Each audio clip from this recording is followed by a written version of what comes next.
Bonjour à tous, j'espère que vous allez bien. Alors dans cette vidéo, je vais vous donner des conseils pour trouver et travailler avec un assistant virtuel. Alors un assistant virtuel, donc c'est quelqu'un à distance qui vous aide sur eBay sur des tâches chronophages qui prennent du temps, avec deux objectifs. Le premier objectif, c'est que vous ayez plus de temps libre pour faire autre chose, pour faire des tâches qui rapportent plus, ou tout simplement pour passer du temps avec votre famille, vos amis, faire du sport et avoir plus de bien-être. Et la deuxième chose, justement, c'est pour croître plus vite. Donc le fait d'avoir un assistant, eh bien, ça va comme doubler vos capacités. Donc au lieu d'avoir deux mains, deux bras, un cerveau, eh bien vous aurez quatre mains, quatre bras, deux cerveaux qui travailleront en même temps. Vous voyez?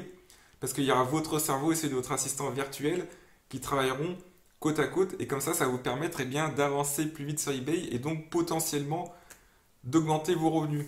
Alors vous me direz, eh bien l'assistant il faut le payer. Bah oui, justement, vous le payez, mais pour gagner plus. Par exemple, imaginez que vous travaillez déjà 5 heures, 6 heures par jour, 7 heures par jour, et que vous plafonniez à 1000 euros de revenus par mois, 1500, 2000 euros de revenus par mois. Eh bien, si vous prenez un assistant avec vous, peut-être que vous allez le payer 100 euros, 200 euros par mois pour commencer, mais à côté de ça, eh bien, tout le travail qu'il aura fait, eh bien, vous aura permis eh bien, de faire des choses encore plus profitables car grâce au temps libre dégagé, grâce au temps libre que vous aurez dégagé en lui déléguant eh bien, des tâches, on va dire, embêtantes, ennuyeuses, eh bien vous pourrez vous concentrer sur des choses beaucoup plus lucratives et comme ça vous permettra eh bien, de doubler vos revenus. Donc peut-être que vous payerez 200 euros, mais à côté de ça, vous allez passer de 1500, 2000 euros de gains à 3000, 3500, 4000 euros de gains en gardant le même temps de travail. Alors, donc je vais vous donner quatre éléments dans cette vidéo. Donc la première chose, déjà on va voir où trouver cet assistant virtuel. Ensuite la deuxième chose, quelles tâches en particulier vous pouvez commencer à déléguer. Car il faut savoir que sur eBay, eh bien, vous allez pouvoir déléguer certaines choses, mais pas tout à 100%. Au début, il faudra que vous testiez vous-même les choses, que vous appreniez vous-même, et graduellement vous allez donner des tâches. Au début, vous allez commencer avec des trucs simples, et ensuite, eh bien, une fois que vous aurez la confiance en votre assistant, une fois que vous verrez qu'il travaille bien et qu'il a bien compris comment fonctionne votre business, et bien là vous pourrez déléguer des tâches de plus en plus complexes. Mais il faut aller étape par étape. Troisième chose, je vais vous dire combien payer votre assistant aussi. Donc restez bien jusqu'à cette partie de la vidéo car c'est important de payer le bon prix. Vous verrez qu'il ne faut pas trop payer ni pas assez. Et je vous expliquerai pourquoi. Et la quatrième chose avec votre assistant virtuel, quelles sont les bonnes pratiques? Car il y a plusieurs étapes. Lorsque vous travaillez avec lui, lorsque vous collaborez avec lui, déjà il faut le trouver, ensuite l'embaucher, ensuite travailler sur la durée. Parce que le but, c'est d'avoir quelqu'un qui connaisse par cœur votre entreprise, qui vous épaule, qui soit votre numéro 2, qui soit quasiment votre seconde main. Pas, on va dire quelqu'un, voilà, un bras droit qui vous connaît mieux que vous connaissez vous-même. Ça, c'est l'idéal. Un assistant virtuel, en fait, qui anticipe vos besoins, vos désirs sur eBay, et c'est exactement que vous aurez telle requête. Ça, c'est vraiment top. Donc ça peut impliquer des efforts au départ, car évidemment il faut le chercher, il faut travailler pour trouver des bonnes personnes. Parfois ça arrive d'avoir des déconvenus, et oui, car un assistant virtuel c'est comme dans tout, c'est comme quand vous êtes chef d'entreprise, vous embauchez des ouvriers, une secrétaire, ou des techniciens ou des ingénieurs, quel que soit le poste, eh bien c'est pas forcément la première personne que vous embauchez qui va correspondre à 100%. Mais je vais vous donner des règles de bonnes pratiques pour justement minimiser le risque et pour que vous ayez la bonne personne le plus vite possible. Alors, déjà, où trouver l'assistant virtuel? Alors, moi, je conseille Fiverr, fiverr.com, donc Five2R, Five2R.com, donc ça s'affiche à l'écran, Upwork.com, Upwork.com, et ces deux sites, eh bien, déjà contiennent beaucoup de personnes qui sont disposées à travailler, et justement qui proposent explicitement le job d'assistant virtuel, donc il y a des gens dans tous les pays du monde. Alors, si vous voulez quelqu'un de francophone, vous pouvez en trouver sur Fiverr. Vous pouvez aller aussi sur 5euros.com. Donc, 5euros.com. Alors, vous n'êtes pas obligé d'avoir un assistant francophone. Moi, j'ai toujours travaillé avec des anglophones. Vous pouvez travailler avec des francophones, mais pas forcément français. Parce que si vous travaillez avec quelqu'un de France, ça risque de vous coûter très cher. Vous allez devoir peut-être le payer 15, 20, 30 euros l'heure. Alors que si vous travaillez avec des francophones d'autres pays, eh bien, vous pourrez descendre à un prix plus bas que je vous dirai plus tard dans la vidéo. Donc dans Fiverr, en fait, vous avez deux façons d'embaucher. Donc Fiverr, moi je vous recommande ce site pour démarrer. Donc la première façon d'embaucher, eh bien, c'est que vous postez une requête, ouais, vous dites précisément je veux un assistant qui sache faire telle chose, telle chose, telle chose. Il va travailler dessus, vous en avez besoin pour par exemple 1 heure par jour, 2 heures par jour.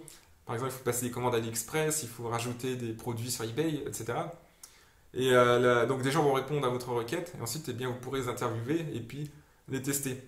Deuxième façon d'embaucher, eh bien, c'est d'aller vous-même trouver des personnes qui proposent déjà leurs compétences, donc leur métier d'assistant virtuel, et vous allez ensuite eh bien, leur écrire et puis leur demander si elles sont disponibles.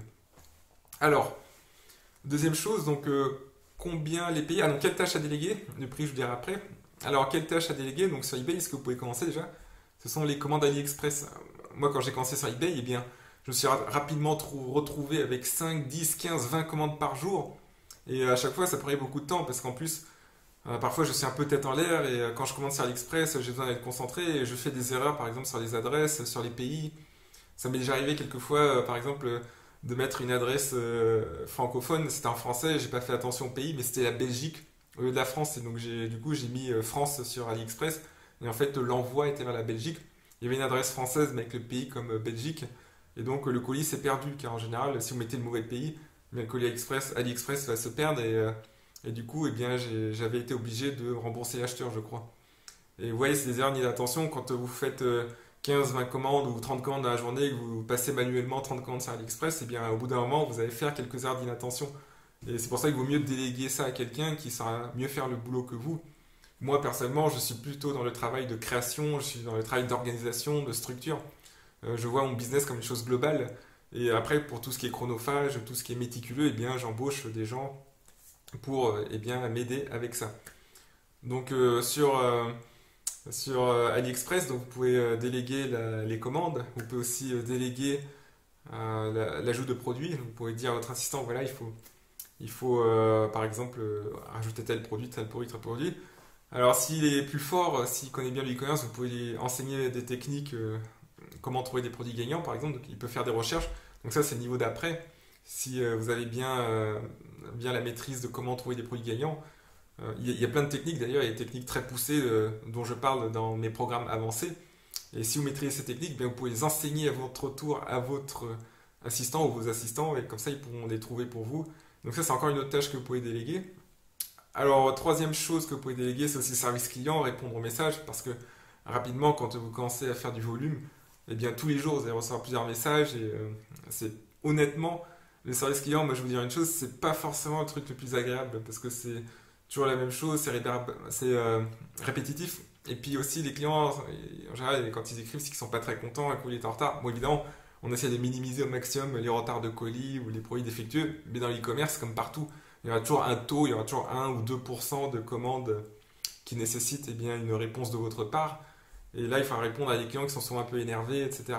Et ça influe sur le mental. Donc, moi, personnellement, j'essaye toujours de mettre un sas entre mes ventes, le service client et moi-même. Voilà. Moi, je suis derrière la gestion des boutiques, mais à côté de ça, j'ai des assistants eh bien, qui gèrent le service client. Parce que sinon, vous allez rapidement vous retrouver submergé émotionnellement. Et voilà, c'est comme ça. Enfin, moi je suis comme ça et je sais que je connais d'autres personnes qui travaillent dans l'e-commerce, qui sont vendeurs aussi, qui ont mis un SaaS via un assistant pour le service client, car sinon ces personnes-là aussi deviendraient un peu stressées à cause de ça. Donc le service client, voilà, donc ça c'est déjà les trois tâches que vous pouvez déléguer. Commande d'AliExpress, service client et puis rajouter des produits sur eBay. Après il peut vous aider pour autre chose, mettre en forme des annonces. Il peut aussi par exemple gérer un autre compte eBay. Il y a plein de choses que vous pouvez faire. Alors quel prix fixer? Donc avant de parler du prix, oui, donc si vous êtes intéressé par la vente sur eBay, vous développez et puis plus tard déléguer, avoir un business automatique sur eBay, des ventes automatiques et faire quelque chose de vraiment conséquent, d'avoir un business qui tourne bien sur eBay, je vous conseille de vous inscrire à ma formation offerte en 3 vidéos. Donc vous allez dans la description, vous cliquez sur le lien, vous rentrez votre email et là je vous enverrai 3 vidéos sur 3 jours où je vous donne eh bien, des techniques et je vous donne aussi la structure à suivre pour que vous ayez une boutique qui tourne bien sur eBay. Donc c'est surtout si vous voulez vendre de façon pro sur eBay et gagner de l'argent avec régulièrement.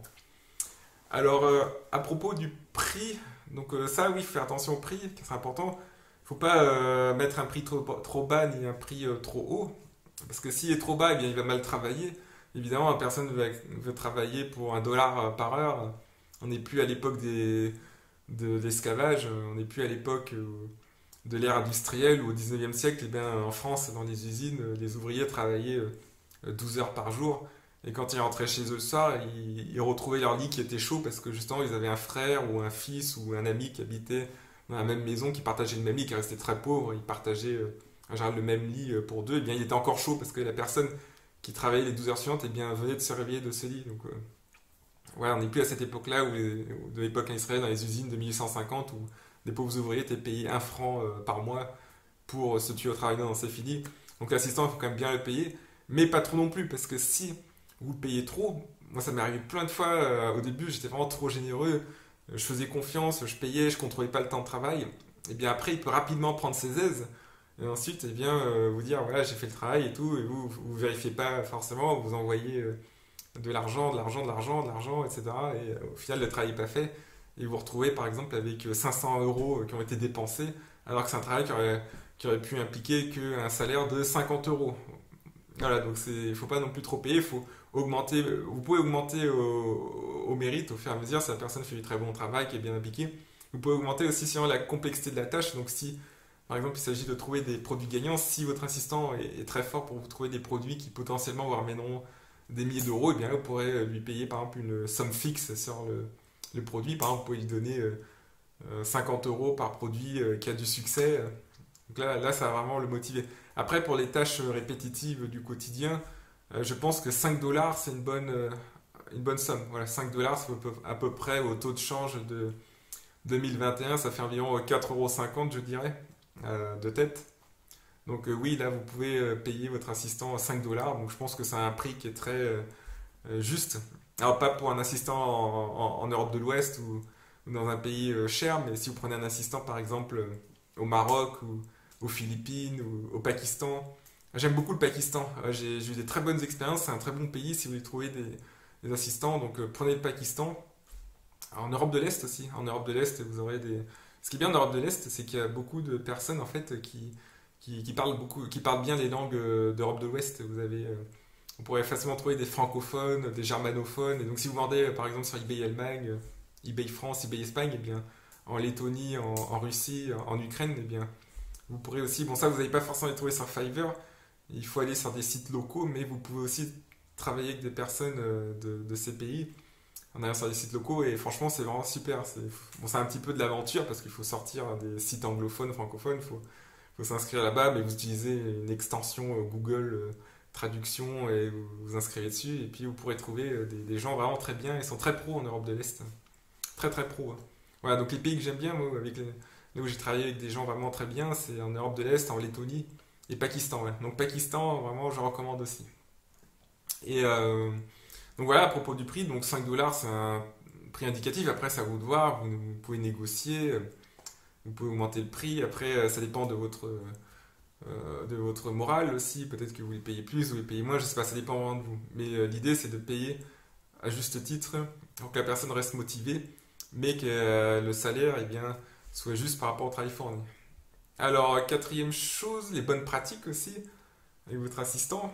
Donc ça, c'est important d'avoir un suivi régulier. Donc votre assistant, il faut qu'il réponde rapidement. Alors ça, c'est très important pour moi. C'est un critère vraiment qui est fondamental. En général, j'ai trouvé une corrélation entre une personne consciencieuse, impliquée, qui fera bien son travail et le temps de réponse. Il y a une corrélation très forte. Donc, quelqu'un qui est performant et qui est pro, en général, il répondra maximum en 12 heures. Bon, il peut répondre en 24 heures, mais l'idéal, c'est qu'il réponde en quelques heures. Donc, si par exemple, vous vous inscrivez sur Fiverr et vous trouvez quelqu'un qui paraît bien, mais qui vous répond au bout de 3 jours, là, c'est mort. Vous pouvez dire non, non, on arrête le travail, non, désolé. Vous dites même pas j'arrête, vous passez à quelqu'un d'autre, c'est tout. Pas besoin de vous justifier. Donc voilà, donc ayez un suivi régulier, donc si possible, il faut qu'ils répondent par email. C'est mieux d'avoir WhatsApp aussi. Franchement, WhatsApp, ça permet de faire sentir votre présence, parce qu'en fait, quand vous avez un assistant virtuel, le problème c'est qu'il y a une barrière géographique, parce que lui il est loin, il n'est pas à côté. C'est pas comme si vous étiez dans une entreprise, vous avez votre usine, votre entrepôt. Ce que je souhaite d'ailleurs, c'est que vous réussissiez bien sur eBay et qu'un jour, vous ayez votre entrepôt avec plein d'employés qui s'amusent, enfin qui travaillent pour expédier les colis, qui rangent, qui vérifient les stocks, etc. Mais là, vous serez à côté, donc ils se sentiront vraiment redevables et ils devront travailler de façon consciencieuse car ils savent qu'il y a vos yeux qui se portent sur eux. Par contre, un assistant virtuel, il est derrière son écran, il peut être à 10 000 km, 5 000 km de chez vous et et il peut être d'un pays différent, qui peut se sentir encore plus loin.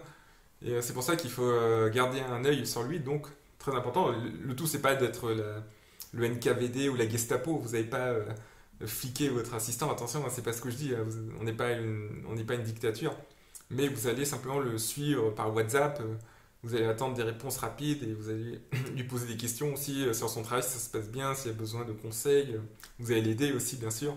Voilà, ça c'est une bonne pratique. Le suivi, la clarté, deuxième chose, il faut demander et s'assurer qu'il a bien compris ce que vous lui demandez. Donc c'est très important car moi, j'ai souvent eu beaucoup de problèmes d'incompréhension. Je voulais telle tâche et en fait il a fait quelque chose de complètement différent ou alors il n'a pas bien fait parce que justement il a mal compris ce que parfois par diplomatie et dans beaucoup de pays du monde, les gens vont jamais dire qu'ils n'ont pas compris ou ils vont toujours dire oui, oui, oui. Mais dans les faits, eh bien, en fait, ils n'ont pas capté ce que vous aurez demandé. Donc c'est très important d'être clair, d'être simple et de faire un test. Vous vous assurez par exemple que la personne effectue bien une tâche simple que vous avez donnée et ensuite vous pouvez eh bien, donner d'autres tâches un peu plus compliquées. Donc le suivi, la clarté. Et aussi l'embauche, donc il y a plein de techniques en fait pour embaucher les personnes. Soit vous pouvez tester plusieurs personnes et puis ensuite choisir une bonne personne, ou soit vous pouvez interroger avec des questions ciblées. Il existe comme ça des techniques, d'ailleurs j'en parle aussi dans mon programme avancé, des techniques pour poser des bonnes questions subtiles qui vont vous assurer quasiment à coup sûr que la personne va bien travailler. Voilà. Il y a des petits détails comme ça, vous voyez, des petits détails qui ne trompent pas. Donc déjà le temps de réponse, comme j'ai dit, ça c'est un détail qui ne trompe pas. Mais il y a aussi d'autres choses. Il y a aussi d'autres choses. La façon dont tu réponds à vos questions, on va dire on va dire aussi l'orthographe, évidemment, ça va de soi, mais voilà, il y a plusieurs éléments qui font que vous pouvez être sûr que la personne va bien travailler ou pas. Et ça, c'est mieux de s'en assurer au départ avant de l'embaucher, comme ça vous ne perdez pas de temps et d'argent. Voilà, donc j'espère que vous avez pris des bonnes notes et puis déléguer quand on sait gagner suffisamment d'argent sur eBay, donc pas au début parce qu'il faut vraiment vous former, il faut que vous soyez vraiment au courant des tâches, il faut que vous mettiez la main dans le cambouis comme on dit.